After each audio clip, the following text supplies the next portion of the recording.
What's up, guys? It is the Bad Wolf, your man in black, your werewolf himself. I appreciate each and every one of you guys, and shout goes out to all my good friends and family, and my other fellow wolves out there, such as A6 Grind Time, Fearless Floyd, The Fearless Floyd Show, The Lighthouse, TJ, Sovereign Living, Jump Out Girls. Who else do we have? Rama, Brian the Bull, New York Mike, and a couple others. I appreciate each and every one of you guys. Oh, and Eternal Zion out there as well.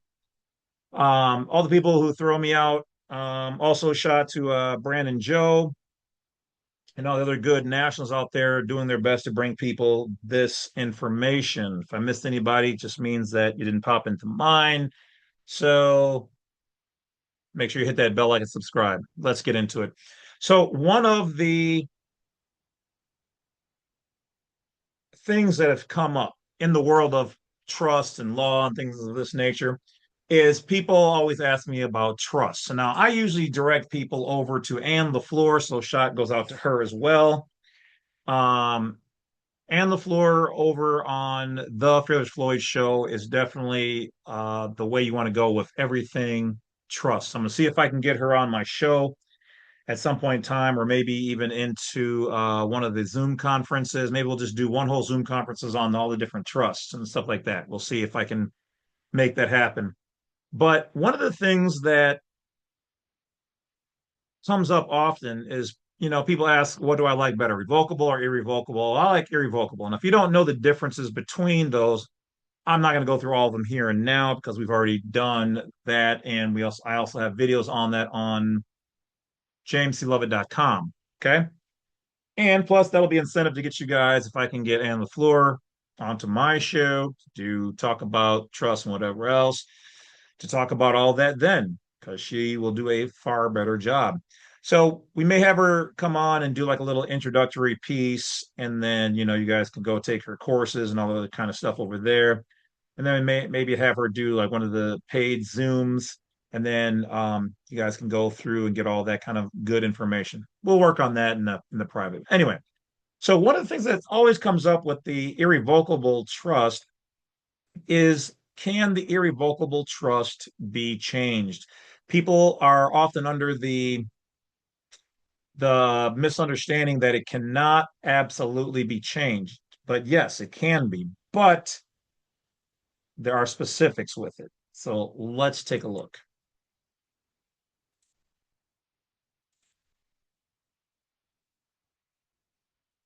Ta-da! Okay. Yes, an irrevocable trust can sometimes be modified, but the process is complex and depends on state law, the trust's terms, and the consent of the involved parties. Key methods to modify an irrevocable trust. One, consent of all interested parties.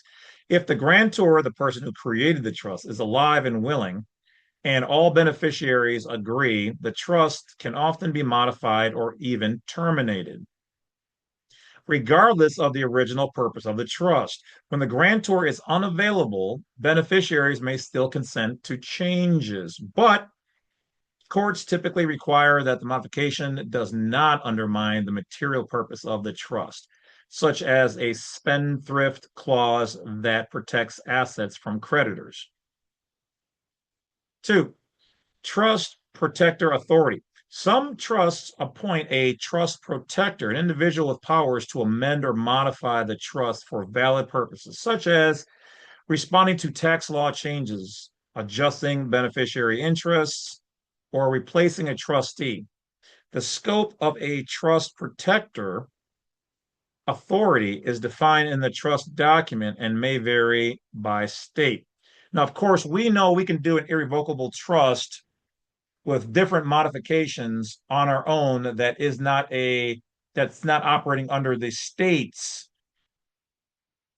irrevocable trust charter and statutes, codes, etc. You can make your own private. But generally, we're just covering the topic of that they can be modified to some degree.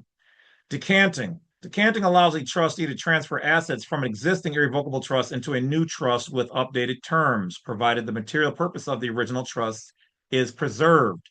This method can modernize provisions, improve administrative flexibility, or respond to changes in law, but it cannot add new beneficiaries or altered vested interests. Non-judicial settlement agreements, NJSAs.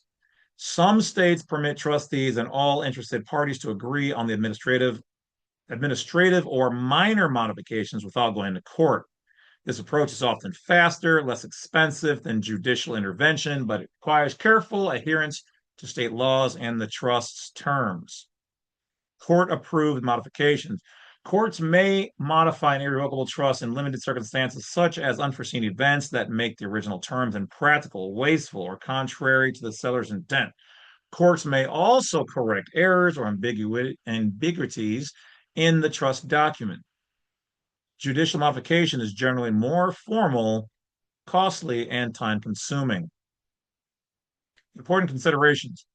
Legal formalities. Any modification must comply with the state law and the trust's own amendment provisions. Failure to follow proper procedures can invalidate changes. Once again, this is if you're doing one according to state law. This is public side. Tax implications. Changes to an irrevocable trust can trigger estate, gift, generation skipping transfers, or income consequences, so professional guidance is essential.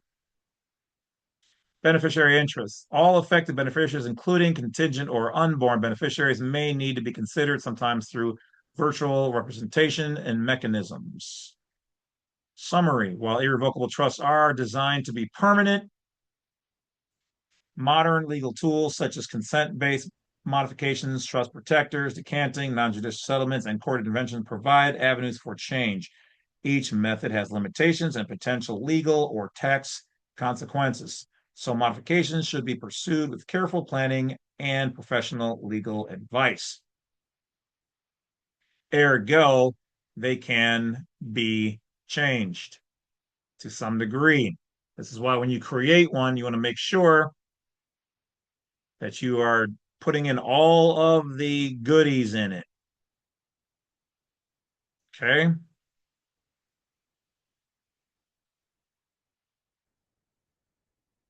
So that's basically it. Not a long video. Once again, we do sell some trusts on blacksite32.com. You can also then learn to make a trust with Ann LaFleur and the fearless, almost as sexy shirt wearing guy as me. The Fearless Floyd Show on YouTube and .com website. Tell them the Badwolf sent you. They may try to take care of you a little bit over there. And if not, well, at least you'll get some good service and you'll meet some great people. So, with that being said, guys, take care of yourselves. Enjoy the summer, the holidays, the warmth, and each other. I'll talk to you later. Enjoy. Run wild, not too wild. I'll talk to you later.